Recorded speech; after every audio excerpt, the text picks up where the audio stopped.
Chaff. Coming up this week. And one of my favorites in the set actually is Mardu The chicken jockey. The chicken jockey. Oh my gosh. Jesus. We're hip. We know what's up. Why you gotta make it a learning experience? Okay. It was great.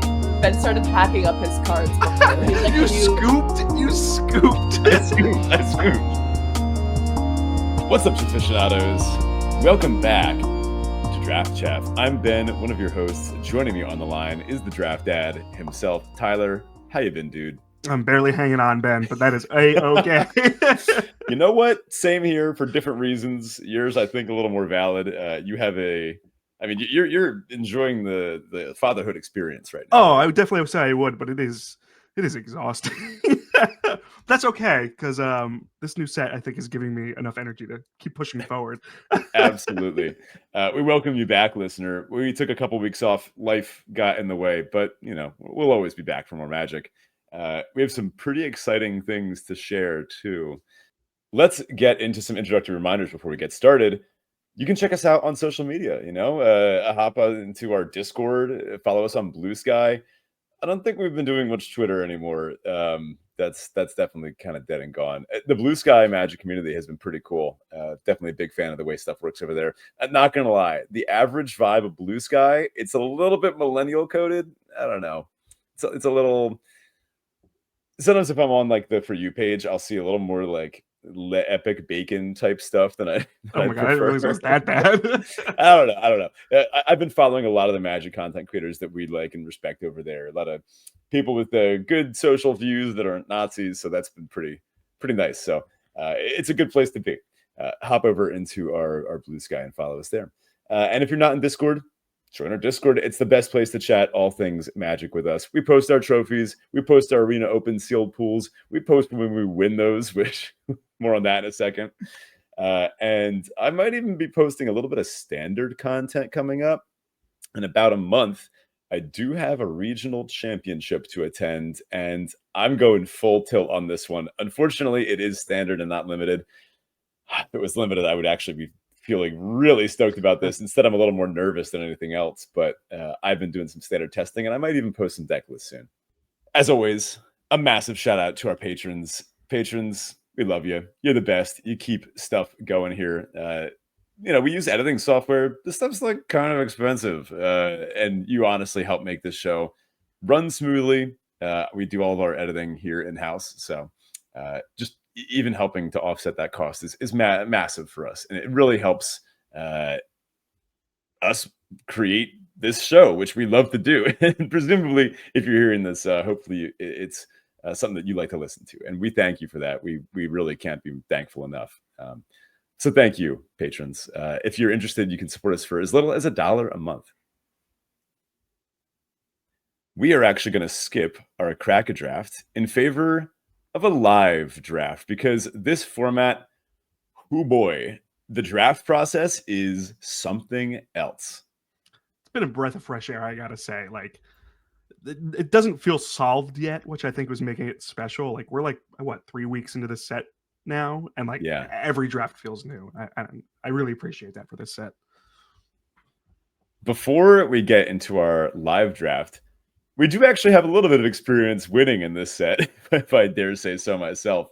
Both of us actually took down the Arena Direct, which, very excited to say, we both won a collector booster box. That so is exciting. Awesome. Yeah, no, I'm pumped for this. I never win these. Like, I'm like the type of person who's like, I'm doing this once. If I'm not winning, I'm not like reinvesting. So this was a one and done for me. So I'm ecstatic for that. I mean, I think that's a great strategy. It's smart to limit yourself in like the amount of time and money you spend going into these, because they're expensive to enter. It costs like 5,000 gems, but you are absolutely good to win these things. Yeah. So this is my deck here, actually. So I gotta say, I got really lucky. This is a sealed pool, this set. I got Stormscale Scion, which I never stormed off with, unfortunately. But people see this coming out and they kind of freak out. Even I think there's like one other dragon in this deck. Whatever, it's fine. I gotta say that the best card in this, and one of my favorites in this set, actually, is Mardu Siegebreaker. The chicken jockey. Oh my god, Jesus. We're hip. We know what's up. But like this is a late game play, but exiling the Gurmag with this card and having that repeatable effect. Oh my god, it's so beautiful. And I gotta say, War Effort, the 4-mana enchantment in this deck. Yeah. This is my pet card of the set. Like this is the type of card, like this is a pack one pick one for me. It's probably not that great. Like I don't know what the 17 lands data is, but I love it. I've had 3 of these on the field before. So one attack is giving me 3 4-1s. My god, that's man, it's beautiful. You know what? Actually, to confirm your findings, I think it was a couple of weeks ago that on Limited Resources, they were talking about this card. If you actually go to 17 lands and you sort by top players versus like bottom players, top players have a much, much higher win percentage with War Effort than the average or lower players. Because I love it. This isn't the sort of card you can stick in a Jeskai control deck or a Jeskai midrange deck. It won't function there. But when you're playing this in a Mardu deck, man, it really starts ticking. Yeah, Mardu's I think my favorite. Like I went into this like format like thinking Mardu was going to be my go-to, and it definitely is. I would say I draft Mardu like 75% of the time at this point. Interesting, and I'm clearly to good effect because I mean, look, this deck looks sick. This is lucky. I mean, this is a sealed pool. Like this is just, you get what you get. Voice of Victory is really good. Yeah. Wow. Yeah. Your early drops are really strong. So double Shock Brigade, Voice of Victory, and then Frontline Rush too. Yeah. Amazing. And Duty Beyond Death is actually won me a couple games because it's a 1/1 counter on each creature. You sacrifice a 1/1 token. Yeah. It's unexpected at least. Yeah, I mean, obviously really strong with the 1/1 tokens that are going away anyway, as is Worthy Cost. But oh my, there's a Carsey Revenant here. This sealed pool was just really lucky. Yeah, this is good. Just good, strong cards, and then a bunch of removal spells. I notice you're fixing. It's good. You have a Mardu Devotee. Yep. You have a couple of the you have a Reigning Victor, which a bit of a flexible mana cost. And I noticed that within your deck, you don't really need black mana until mostly like turn 4. Yeah. This is the Carsey, but that's good enough to play no matter That's what it was. Like Carsey is a double blip. I'm not really playing too much black, but this card's, it's a Vampire Nighthawk, which wasn't uncommon back in the day, but it's a repeatable effect. Yeah. So you can't go wrong with it. Marshal of the Lost, too, really good card in a lot of these Mardu builds, especially having 2 of them out. You can really go tall. Oh, and I love a good Venerated Stormsinger. Me too. I wish it was a little cheaper. It feels pricey at 4, but it's good enough if you have it out. Yeah, and then double Dawnbreaker to sort of shore up your 2 drops, but also the late game. I mean, this deck looks sick, and I'm not at all surprised to hear that you want to box with it. I loved it. It was great. Let's take a look at my deck. Speaking of cracked sealed pools, this was another one. So let's just sort of go up the curve here. A Dragonfire Blade, which I don't think you're always supposed to play. You definitely do play it if you have 2 or 3 color creatures that you're willing to protect. Spoiler alert, I have a Tevel Arbiter of Virtue, and let's say that if you can make this thing unkillable, it's going to go pretty far. I have some Undergrowth Leopards. These, I think, are pretty strong in sealed, but not as good in draft, just because people are playing the sieges that they open. Yeah. Both you and I actually had the Baron Step Siege. One of the best. Really good. I also had the Hollow Merc Siege. So I was sieging all over the place. This is the one whenever a creature attacks, you can put a counter against Menace, or when a counter is put on the creature you control, you draw a card, and it only happens once a turn. I had a game where I went turn 2 Leopard, turn 3 Siege, and I didn't actually cast another spell that game. I just charged in with the Leopard. My opponent just didn't have any kill spells, and the Leopard got out of hand. I have an Abzan Monument here because I really am playing a black-green base, and then I'm splashing for both white and blue. So going up the curve a little bit here, I have some junky 3-drops. I don't really love any of these cards particularly well. I have some good things to do with the Attuned Hunter. I have some good removal spells here. Stormplane, Dragon's Prey, Lie in Wait. Continuing up at the 4-drop slot, I got some good removal spells again with Salt Road Skirmish, Baron Step Siege. It's a just good value card. I feel like most of the time I put Hollow Merc on Abzan. I think one time I put it on Sultai. I actually did have a thing where I had Baron Step on Abzan. So at your end step, you put a 1/1 counter each creature you control. And then Hollow Merc on Sultai. Whenever you put a counter on something, you draw a card. That was obviously pretty good. Yeah. just some junky 4-drops. These cards are all just pretty good on rate, but the top end of this deck is where it really went nuts. In Spirit of Vanguard, I've actually gone down on this card a little bit. It's good, but it's not a game winner. Devil. Yeah, gross. This card showed up early and often. I slammed it on turn 5 as often as I could because your opponent just has to kill it. It's a 6/6 flying lifelink. And that whole thing about Delve and paying life, it's a real cost, but you can basically ignore it. It's a 6/6 flying lifelink. Like, so here's the funny thing. What if instead it was a 9/9 lifelink? Well, that's what Armament Dragon curving into it does. What if they kill it? Well, I mean, you just lie and wait it right back to your hand. What if they kill it again? Well, you can make sure it never dies again with Parination. I love Parination and the Dragonfire Blade too, man. Like you're playing almost like a Voltron style deck with this, where you just keep your Devil alive. Voltron. That's exactly it. Yeah. And I had many games, I think 3 out of my 6 total wins, where I Parinationed Tevil. That's disgusting. I did have one game where I actually sort of locked myself out of casting spells because I was at 3 and they had good attacks on the crackback, so I couldn't swing in with the Tevil.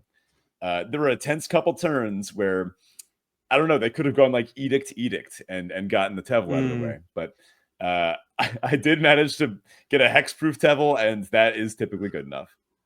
Disgusting. Yeah.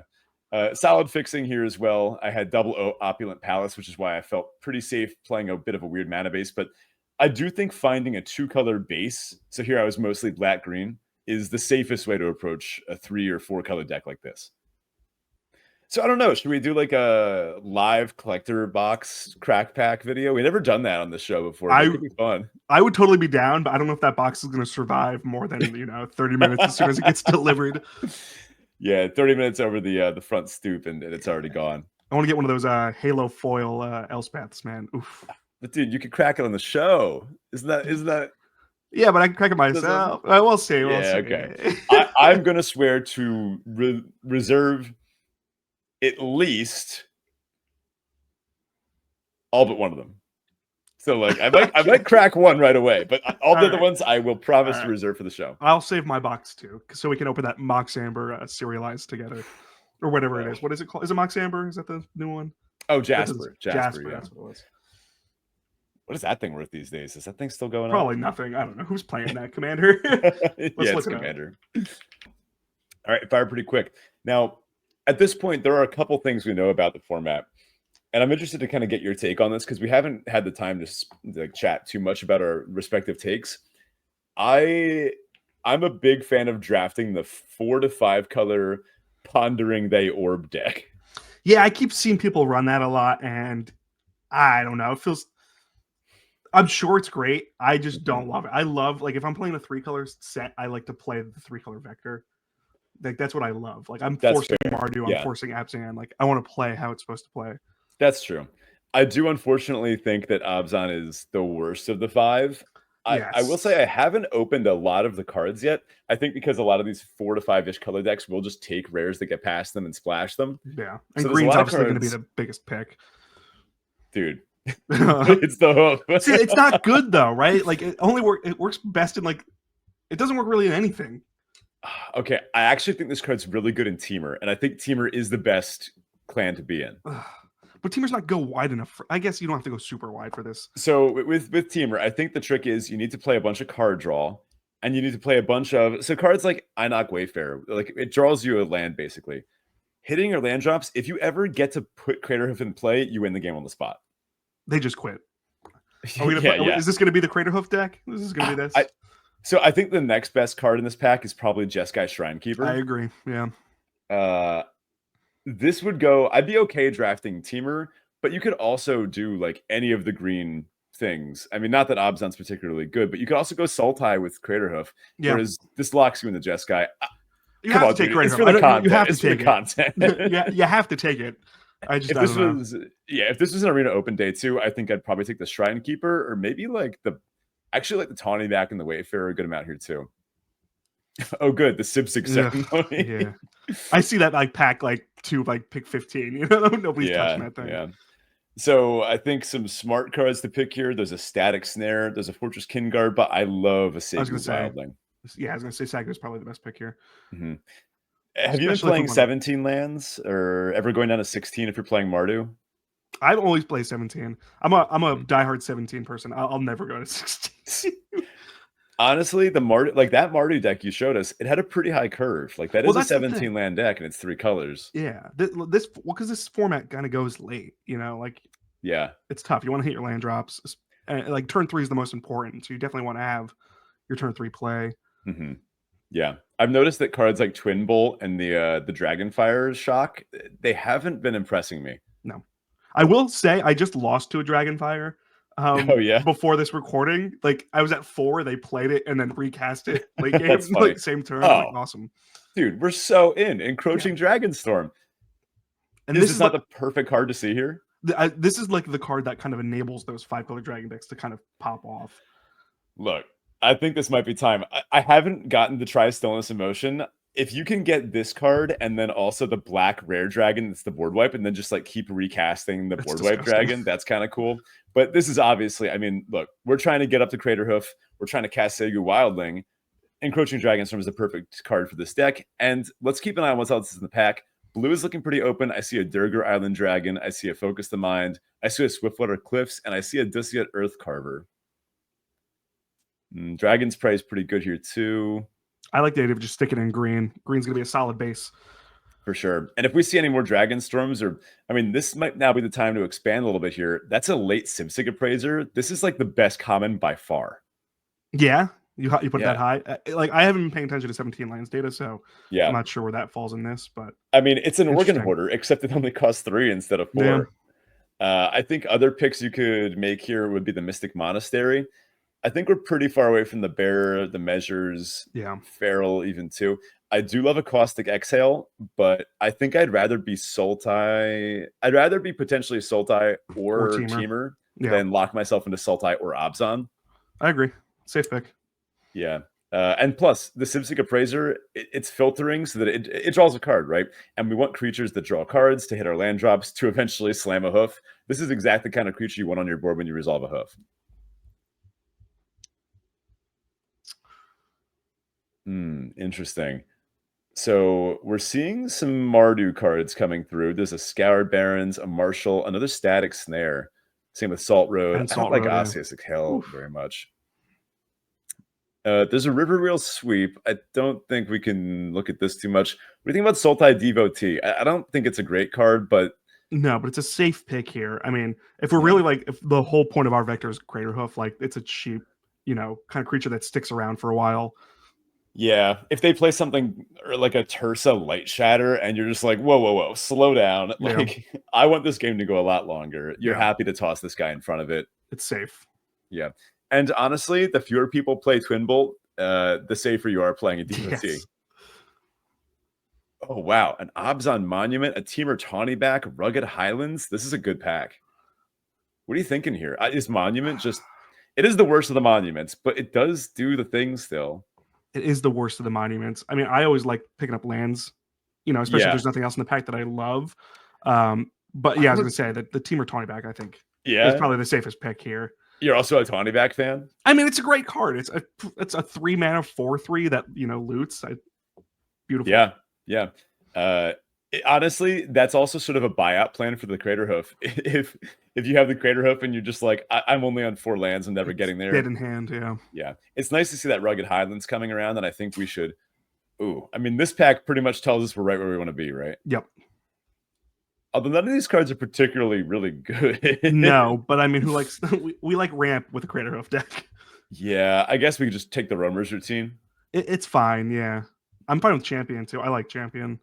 Yeah, this thing cracks pretty hard just as a 3-mana 4/2. Sometimes they just don't have a 2-drop to block it. And that trample counter, I think, is more relevant than not.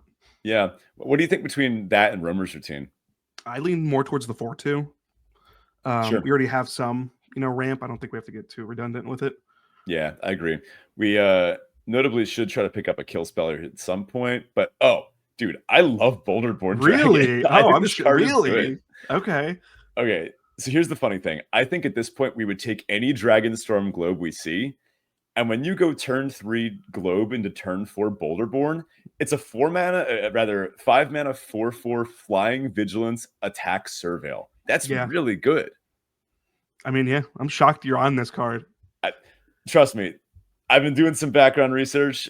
This thing plays out a lot better than it looks. All right, let's do it. Plus, we actually do want a critical mass of dragons for encroaching Dragonstorm. Another Wow, teamer. a lot of the good cards that I'm surprised to see Equilibrium Adept here. Yeah. I do think we probably just want the Wayfarer. We're trying to play creatures that draw us cards to play the lands, to play the Crater Hoof. Or Tawny back, I don't know. I mean, yeah, you're more high on these mill for land cards. I always put them lower than you do. So yeah, what's your pick on here? You're driving.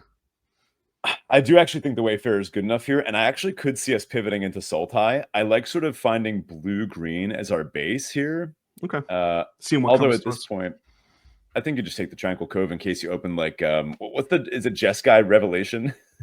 Oh my god, yeah. That card is something else. And you could loop it with like certain cards that bring it back to hand. Yeah. Oh my god. Yeah. So we're taking this for when we inevitably open it. Well, now you're going to take the meditation. Oh. I don't know. I think this card's pretty bad unless you have a definite plan to do it. I think it's awful. It's for such a cool moment in the story. It's like such a black card. Yeah. I'll just take the Dosiat Earthcarver. It might get cut. Here, we'll just take an Elder and cut off blue. Another Elder, cut off blue. Elder, cut off blue. Respect your elders, Ben. Oh, man. A lot of interesting cards here. A nice dragon. We have a Severance Priest. We have a Constrictor Sage. A Runescale Stormbrood, a Traveling Botanist, a Keru Goldkeeper, and then some pretty mediocre commons. But wow, what a suite of uncommons here. I mean, I lean towards the dragon. I don't trust anybody who works at Lumen, so I wouldn't pick up the Severance Priest probably. Lumen is definitely a little untrustworthy. I agree with the Severance Priest take. I actually do like this card in Constructed. It's a lot better there than it is in Limited. Interesting. Yeah. When you play for them, it's safer. It's gross. I like the dragon with an Naga here.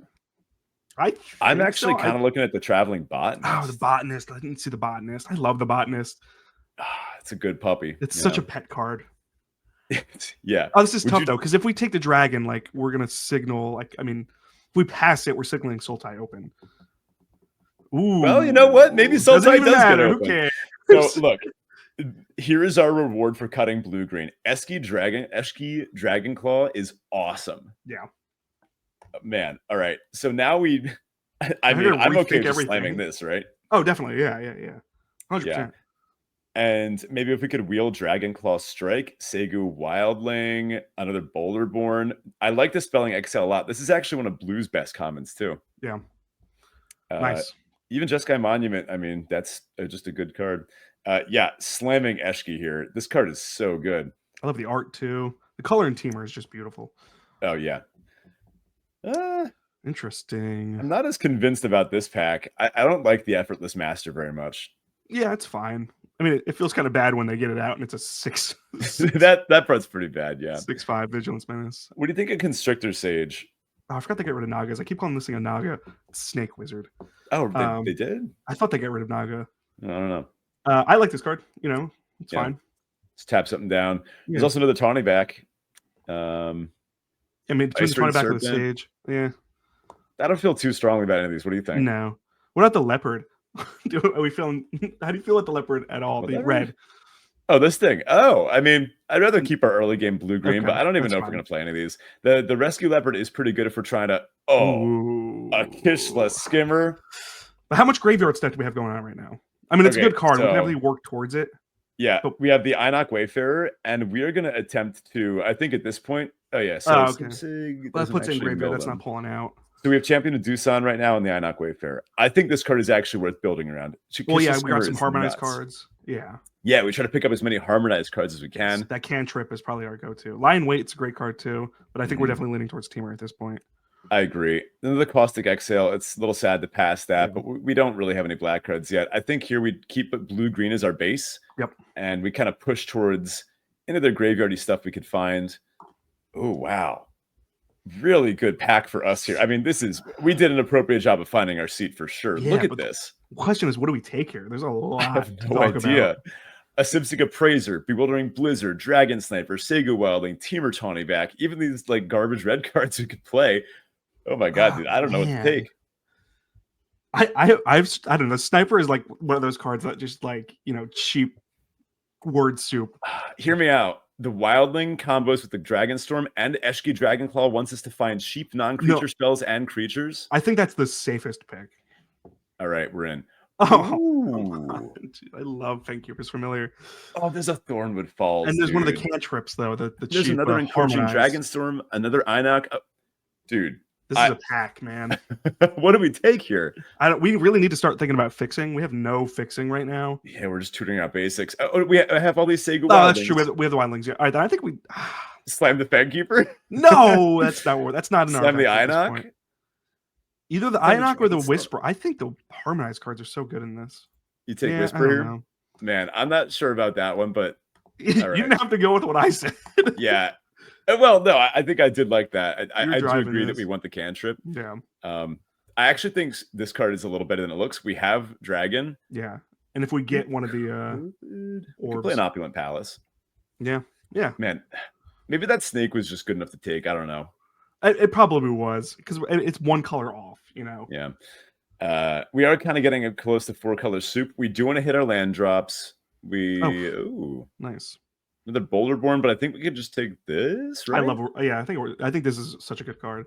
Yeah, I mean, this is good. That means we could Temur Tawny back, loot away Hoof, and then just get it back later when we need it. Works with Skimmer, draws this card. Good with Skimmer, yeah. Yeah. If we ever somehow, let's say we Sib-Sig, we could get back the other thing we put in the graveyard with Sib-Sig. Yep. Or good with the Einok Wayfarer. Yeah. Oh, wow. I can't believe that went all the way around. Came back. I mean, I guess we just take it, right? Like, there's a chance we play 4-color soup. And this creates treasure tokens. It helps us fix. There we go. Okay. Well, all right. I mean, we got the backwater. Yeah. I love Boulderborn, dude. Okay, hear me out. You know the red Dragonstorm that cascades until you hit a 5-drop? Or 8 or less, right? When you hit a dragon off of it and it just immediately goes back to your hand, you feel like you can't lose the game. I don't know. I'll take an Ice Ridge. Yeah, whatever. Whoa. Wow. This card is really good. Wild. All right. We might just go back to Sultai at this point. I mean, yeah, clearly we did correctly identify blue-green as the open 2-color pair. And that, wow. All right. This deck is good. Okay. God. Another Sub Ceremony. Okay. This pack kind of doesn't have anything in it. Well, the question is, all right, are we still pushing Temur, or are we going to start leaning more into a black? Because there is some, there's Dragon's Prey in here. We do have a lot of dragons. There's the Channel Dragonfire. We do have these 2 Temur Tawny backs, which I think are quite strong if we can get these down on turn 3. Yeah. As I said, Piercing Excel's fine. We have enough dragons. The Surveil works pretty well this whole time. Oh, that's true. We do have ways to care about Graveyard. Maybe the Piercing Exhale is the move here then. And we don't have a ton of removal at this point. No, we really should be trying to get a little more. Yeah. Oh, wow. Herd Heirloom. This card is great.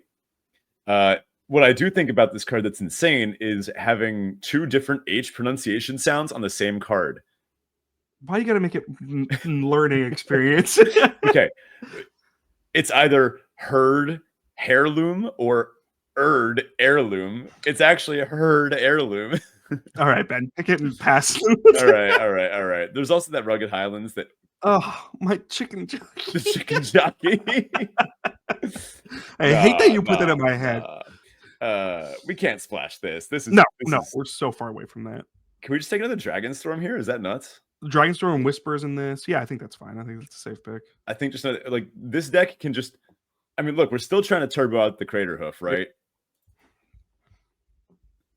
Oh man, that's one of my Thunder of Unity. Is such a good card. You know, I don't like this Dragonstorm very much. I do like Sage of the Fang, but we can't keep passing Thornwood Falls. No. This is a weird deck. Yeah, I like it though. Champion Dusan. I don't think we need the. We didn't see any globes. The champion works well with the Erd Heirloom. Oh, good point. Yeah. 4 power. I didn't even notice that. Yeah, and this thing taps your mana too, right? So this lets us ramp only for creatures. Oh, so we can't turn 3 Dragonstorm. You know, there's no common mana dork in this set. It's a little weird. It's probably the safe. Yeah, I'm shocked they didn't put like a tap for any color type of thing, but it would have been in green, right? So that would have put a advantage to that. You know, we're a little low on interaction. I actually think Dispelling Exhale is the pick here. Over the over the dragon. I think so. I don't think this dragon's super good. Yeah, all right. It's a little thin, 4 mana 3/3. It doesn't really block the bigger beefier Yeah, but it turns dragons that something well. gives something +2/+2 in flying. That's true. The jump is pretty good. Permanent jump. It's not even just a one-time jump. Yeah, It's a flying yeah. counter. You like spectrals not very much. I No. think counters are good in this set, but I don't I like don't this one ever as play much. this. No. I Okay. mean, it works well in this deck where we do have, some cheap 4 Yeah. power. We do have to make some cuts as of right now, so I don't actually think we're going to play any of these. Probably not. No. Just take a focus the mind. What? Yeah, it's a little late for that though. Dragon Brood? Oh, dude, I love Dragon Brood. We're a little far from this. Are we? I mean, I guess we're already playing 4 colors. It's really just we have double just white. encroaching, double Segu. We have a Tranquil Cove, and this thing taps itself. Okay. I love this card, dude. I think we slam it. Boulder Dragon Man. Take a Boulder Board and cut it. That's Free Rugged pretty good Highlands. That's nice. Good. Yeah. Helps us cast our Team or Tawny backs. We're playing best of 3, so we sideboard a Heritage Wreck. I keep forgetting we're doing best of 3. Yeah. I actually think we can cut the... No, we can't cut the Goldkeeper with double Wayfarer. It's good to bin. It's good to get back off the Procession. It's good to trigger Kishless Skimmer. It's good to ramp into. Maybe the first one's fine. We're going to have to Iron out our Vector when we get the deck building. Yeah. I think with this one, we can actually get pretty granular. I think we have a pretty strong pattern of turn 2. We start to set up with the Wayfarers, the Herd Heirloom, and the Traveling Botanist. This pick doesn't really matter. You don't love that dragon? That's probably my favorite Dragonstorm. I'm not going to lie. Oh, the black one? Yeah. I actually don't. Drain I think... 2, Surveil 2. Well, here's why. It's because you've been playing a lot of Mardu, right? Yeah. You got me. I'm playing these big teamer decks, and they do not care what the opponent's life total is. It just goes from 20 to 0 in one turn. That's fair. Nah, I like it. That card's won me games. Yeah. All right. I think this was a very good draft. If this was like an RCQ top 8 draft, I would be stoked with this deck. Let's, like you said, iron out exactly what's happening here. Though? Yeah. I actually think Rescue We could probably Leopard cut Rescue Leopard. This yeah. basically makes us blue-green with a couple splashes. Yep. Let's do a little sorting of creature versus non-creature. I'm going to put Segu Wildling. Basically, it's like stuff you want to cast on curve and stuff that you don't. Exhale, I think, kind of counts as a kill spell. We'll put it over here. Exhale is a kill spell. Heirloom we're going to cast on 2. Relic we cast on 2. Procession is over there. Tawny back, Lion Wake can go. We have double Dragonstorm that we cast there. All right. You know what? How many dragons do we have? A lot. Wait, what? Artifact dragons. I was like, well, wait a minute. Yeah. We have 4 dragons, which is good with the storm. So that this one you don't have to cast too many times before it just is good. Well, are you going to run 2 of them still? Is it worth running 2, you think? I think it is, because if you have the hoop in your hand, you just want to get it into play. That's true. I don't play a lot of these big teamer decks, so. Yeah, I think we still play 1 Boulderborn, just to like up our dragon count a little bit. Okay. I think we can cut the Earth Carver because our top end, we're hoofing it. Mm-hmm. And then this is 16-9, maybe 1 non-creature. Yeah. So we get a little dirtily here with the Herd Heirloom, the Dragon's Dragonroot's Relic. So let's see here. Double Einok Wayfarer. This thing is trying to say, you're putting cards in your graveyard. You get a land. You hit your land drop next turn. And then if you ever happen to cast this with a Kishless Skimmer in play, it just draws you a card for free too. Yeah, that's great. Sipsig Appraiser is a little different, but it does stock your graveyard. If you get to put a Champion of Dusan in the bin, that's good. Triggering Champion activates your Skimmer too. Yep.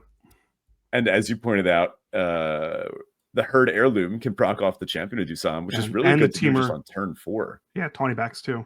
Oh, wow. Oh, we have a ton of 4 power creatures. Oh, this is a great... Where'd it go? Herd Heirloom deck. For those that don't know, this is the 1 in the green artifact, and you can give a creature with power 4 or greater. Whenever it hits a player, draw a card. I saw someone play this in like a low curve green deck, and they just never could activate that second ability because all their creatures were too small. Yeah, no, this is the way to play it. Mm-hmm. So how are we making this Eshki work? So Eshki says, at the beginning of combat on your turn, if you cast both a creature spell and a non-creature spell this turn, draw a card and put 2 1/1 counters on Eshki Dragonclaw. I noticed that we have double Segu Wildling. Roost Yep. Seek is the perfect thing for this because it shuffles itself back in. It only costs 1 green. Resets. Yep. Yes, you go like Segu, you go Roost Seek plus any creature, and Eshki immediately becomes a 6/6, and you draw a card. Gross. Man. We also have Whisper, which is a cheap cantrip that's perfect for SQ. True. Yeah. Sort of goes in the Wildling camp. We do need 2 cuts here. I like having Dispelling Exhale as we don't really have that much interaction in this deck. The other Exhale I think is kind of bad, but I think we need to play it. And I think Lie in Wait. I think it's a necessary evil. We're going to mill some good stuff with the Einok Wayfarer. So you could have a turn where you say, I don't know, turn 2 Wayfarer. You put the hoof in the graveyard, and then that hoof is lying in wait. It's just going to come and kill something. What about Aurora Procession? Do we need this? It goes into the back. It goes into the same category of like you was just talking about lie in wait, right? Like obviously we're going to be milling a ton. Like this is our best way to get something back. Like it hits anything. It's not just creatures. That's true. I was going to ask if you think it's redundant. This is tough. Because we do have some dirtily stuff. We have Herd Heirloom, and I'm really high on Dragonbrood. I know that would be the card I would cut. I'm shocked. Like, really? Okay. It's interesting that you're really pushing this. So I've been playing a lot of these dirtily decks. This one, it does first of all allow you to turn one of your creatures into a Bird of Paradise. True. It's just like, all right, so that Einok Wayfarer you played earlier that isn't doing anything, it's now a mana dork. Taps. Yeah, I can see that's nice. And then that other ability. It's not a tap ability, so this already takes 1 off that. So that's 2 Wooburg. So 7 mana, which is very easy to achieve in a deck with double encroaching Dragonstorm. It says you make a 4/4 dragon that's all colors, and it has flying lifelink, and it bolts something, which is actually a lightning helix because it has lifelink. Okay. I mean, it's a cool card. Sick. It just seems like it does. Yeah. I really like it. I don't know. All right. Let's cut Craterhoof, which is my... So okay, you're out of here.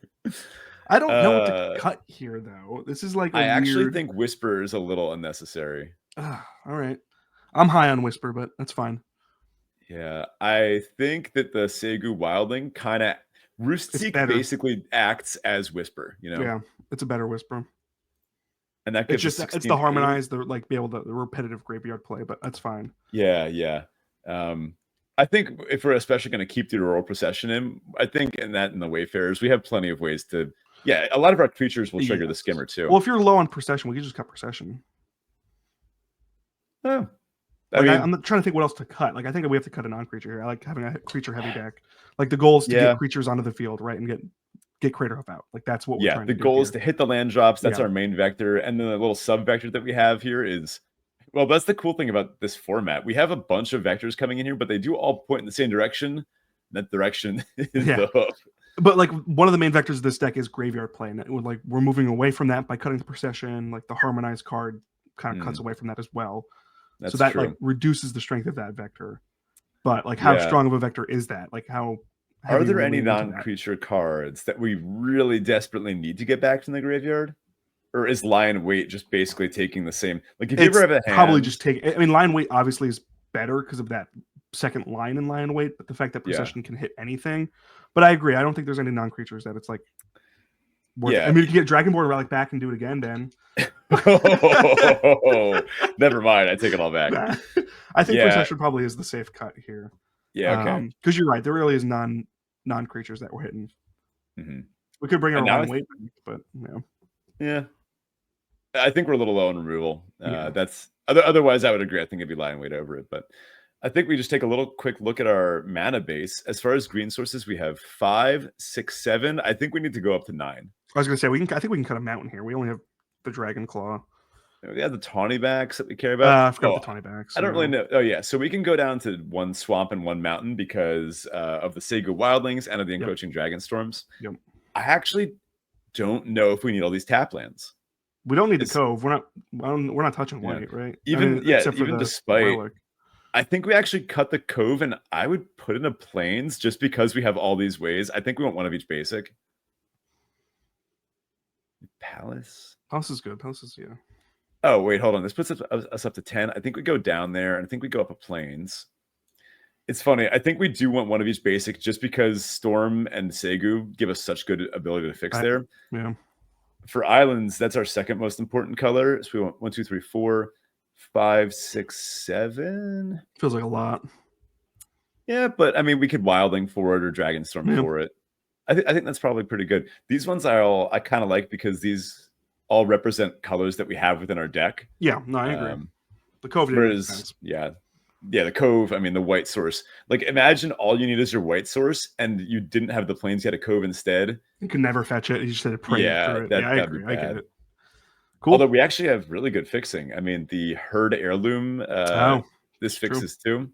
And the Traveling Botanist draws us lands. Yeah. Herd Heirloom won't help us with the dragon, the relic, though. Oh, that's true. Yeah. Whoa. Cool. This is a good deck. Yeah. I'm excited. I haven't gotten to actually play with Eshki yet. I've hated playing against it, so I can imagine playing with it is fun. That's pretty good. I have had the pleasure of playing with Hoof once before. I have not. How was that experience? Well, let's just say once I died with it in my hand when I didn't have the mana to cast it, with a much worse deck than this. I didn't have all these ways of drawing lands or fetching lands. Yeah. And another time, I resolved it a bunch, and my opponents usually scoop with it on the stack because they don't want to do the math. Fair enough. It's always lethal. Yeah. Wow, cool. What a deck. With that, dear listener, I think we should jump into a little Teferi Tybalt action. It's been a while. There's a lot to catch up on. How have you been, dude? Talking about? Oh my god, dude. I'm great. So we're in the I'm gonna go full bird nerd here for a minute. We're in fall migration right now. So we have all these birds coming up from the north or from the south coming up north for breeding season. So it's been really great if you're a birder. Like we have so many warblers and stuff coming out. But it also kind of plays into my Tybalt too. I have no time to go out. So like a lot of my family members are birders. They're like I found this bird. They're sending me pictures and like these cool finds. And I'm like, oh, that's cool. Here I am, sitting in my office. I thought you've been going on those lunch walks, right? I have, which I am during work. I am grateful for. Yeah, so I get an hour lunch break, and there's a park near my work, 10-minute drive, but like it's been a hot spot. I'm raising the eBird ranks for that spot alone. It's like ranked like the 8th best spot, like Morris County, because of me. Nice. How about you, man? How you been? It's been a minute. Oh man, yeah, it's been good. I mean, those watching the video on YouTube or the video podcast, I did get a little bit of a haircut, which I threatened in previous episodes. I feel so much more light. I still have the flow, don't worry, but it's a little shorter than before. I actually have a pretty cool announcement. I mean, let's just say that I'm going to double check on this one. And if you're hearing it right now, it means that I am able to announce it. And if I am not allowed to announce this, then it will be cut from the show and you never will have heard me say this. But I am officially part of the activities team for CubeCon 2025. Ooh. I'm going to be involved in crafting some of the fun activities that go on at CubeCon, which maybe most famously, as it kind of always blows up all over Magic Twitter, includes Cubeoki, where people come together, we play a bunch of Magic, and it also coincides with karaoke, which I did last year, and it was a lot of fun. Very nice. Congratulations. Thank you. Very excited for it. CubeCon is, I think, the best Magic thing I've ever been to. Nice. You know what? Second place, behind Cube Cabin. That was the only one. I'll take it. I'm hoping to make it out this year to CubeCon, so we'll see. Dude, you are more than invited. We're hoping to have some maybe some big names come in too. Hopefully, try to get some famous players, some celebrity invites. I don't know. Maybe the DraftChaffpod. Who knows? Oh, I don't count. we're gonna aim a slightly higher following count than us, but we're of course stoked to be there. Yeah. My Tybalt is, as usual, school has been a nightmare. Man, it's just the last couple months of the school year. It is a mad dash to the finish. Immediately after we finish recording this podcast, I'm not going to edit. I'm going to decide what I am teaching tomorrow. Oh, boy. Got state testing, I'm sure, coming up, but we're in the final stretch. Oh, God. Don't even. It's coming up, too. But it is nearing the end of the school year. The weather's getting warmer. The students are getting antsy, but also they're starting to realize, like, oh, it's the beginning of the end. So we just have to kind of work hard and get our way through it. So counting down the days.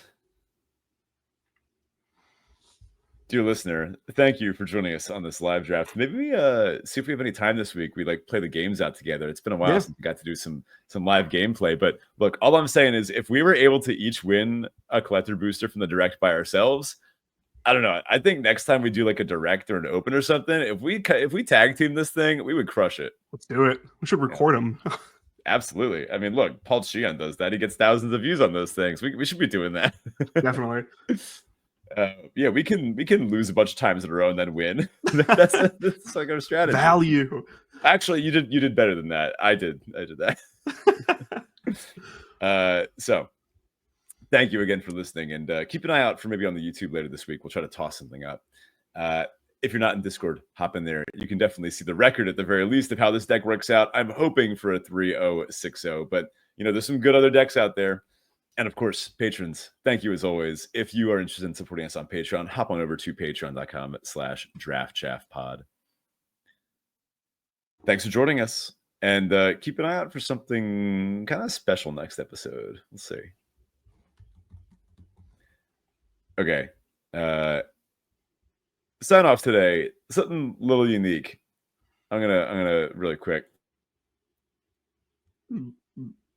Oh, you're calling. You're summoning somebody. Did you like cue her up? Like, does she know she's supposed to? Okay, there we go. I don't like being alone. It's so quiet over here. There we go. Okay. What's up, Draft Dad? Hello. How you doing, my friend? I'm doing good. I'm tired. Well, yeah, Ben was messaging me at 2 a.m. last night, so that's some indication of where we're at. Okay, so my sign off today is the new best Magic player has joined the podcast. Not only has Mia now been playing Magic for 24 hours Wow.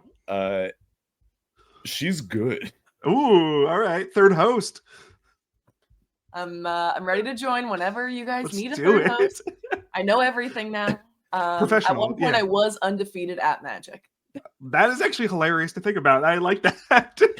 I've played exactly one game of Pokemon in my entire life, and I won, so I can't Okay. ever play another game. So I'm also undefeated in Pokemon. Just retire at that point, right? Yeah, you can just put that as your like undefeated.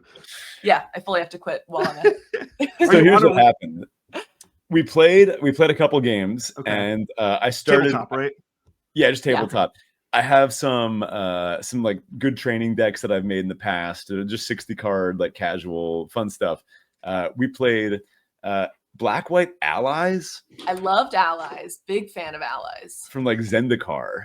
Like the old Allies drain deck. Whoa, what is that? You got a Foundations box? We got to. I mean, if Mia's going to start learning to play draft, this is the way to do it, right? We got to get. Oh my god, I'm an idiot. Why didn't I buy you Foundations? It's the best set. All right, I'm gonna buy you Foundations. Okay. Not to cut off your story, but that's what made me think of. No, Foundations. Honestly, that's a brilliant starting point. So we played Allies versus Dragons, Yeah. and Mia drained me out of the game with Allies. That's hilarious. I loved it. It was so fun. I felt like I didn't even have to do anything. Oh, that's the best way to play. All right, so you're like, Death and Taxes player. Life, you lose one life. You lose one life. Yeah, I okay. get life. I was up to like what, maybe 25 life or something. Yeah, Death and Taxes player, great. So there's a Black-White player in training here.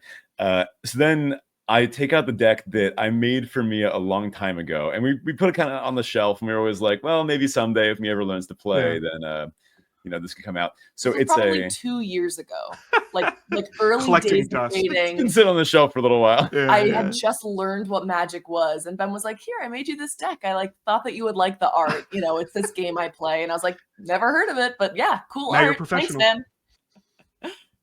So for context for the listener and for Tyler, it is a Black-White tokens deck.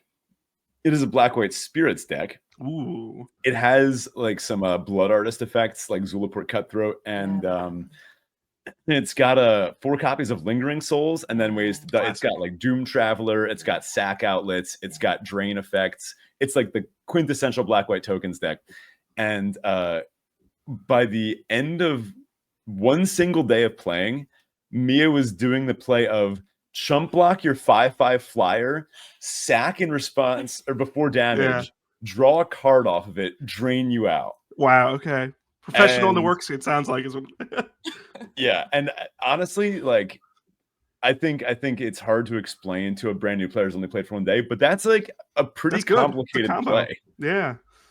Thanks, guys. Congratulations. Welcome to the Thank you. official. Yeah, I mean, like, you got to get on Arena now. Now you got to start coming to the pre-releases with us.